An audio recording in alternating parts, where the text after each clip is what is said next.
वृंदावन की पावन भूमि, जहाँ यमुना की धारा हर समय मधुर स्वर में बह, जहाँ वायु में भी बांसुरी की तान खुली रहती है, यही वो भूमि है जहाँ प्रेम ने मानव रूप लिया, राधा और कृष्ण के रूप में। ये प्रेम किसी बंधन में नहीं बंधा, किसी परिभाषा में नहीं सिमटा।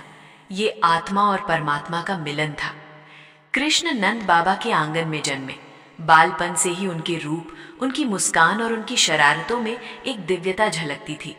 गोकुल और वृंदावन की गलियां उनके कदमों से पवित्र हो जाती।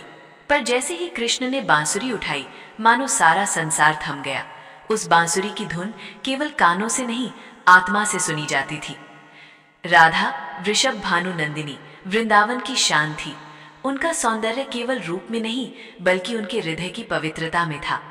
राधा का जीवन साधारण था, पर उनकी आत्मा असाधारण।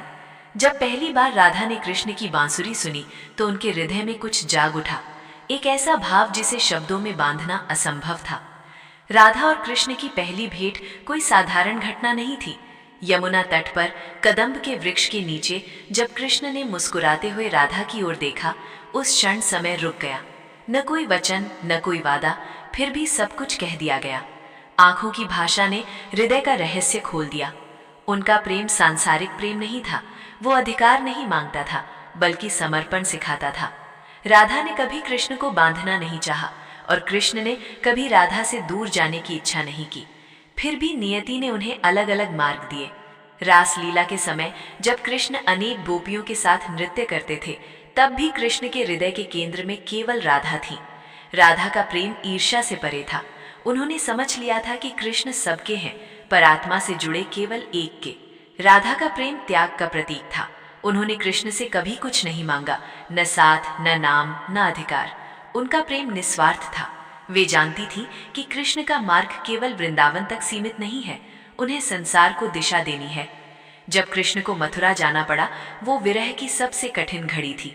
वृंदावन सूना हो गया, बांसुरी खामोश हो गई, यमुना की धारा उदास हो गई, पर सबसे अधिक पीड़ा राधा के हृदय में थी। फिर भी उन्होंने कृष्ण को रोका नहीं, क्योंकि सच्चा प्रेम बांधता नहीं, मुक्त करता है। कृष्ण मथुरा चले गए, फिर द्वारिका। उन्होंने महाभारत का युद्ध लड़ा, अर्जुन को गीता का उपदेश दिया, धर्म की स्थापना की। संसार ने उन्हें भगवान के रूप में पूजा, पर कृष्ण के हृदय में वृंदावन और राधा सदा जीवित रही। कहा जाता है कि द्वारिका के महल में भी जब कृष्ण अकेले होते तो उनकी आंखें नम हो जाती। बांसुरी उठती, पर धुन अधूरी रह जाती, क्योंकि उस धुन को पूर्ण करने वाली राधा वृंदावन में थी। राधा का जीवन विरह में बीता, पर वो विरह भी पूजा बन गया।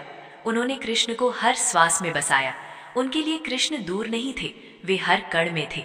यही कारण है कि भक्ति में राधा का नाम कृष्ण से पहले लिया जाता है। राधा कृष्ण। ये प्रेम हमें सिखाता है कि प्रेम पाना नहीं, होना है। प्रेम अधिकार नहीं, अनुभव है। राधा और कृष्ण का प्रेम हमें बताता है कि जब अहंकार मिट जाता है, तब प्रेम अमर हो जाता है। आज भी जब वृंदावन की गलियों में हवा चलती है, तो लगता है बांसुरी बज रही है। आज भी यमुना के तट पर बैठो तो राधा की प्रतीक्षा और कृष्ण की मुस्कान महसूस होती है, क्योंकि ये प्रेम कभी समाप्त नहीं हुआ, ये केवल रूप बदलता है।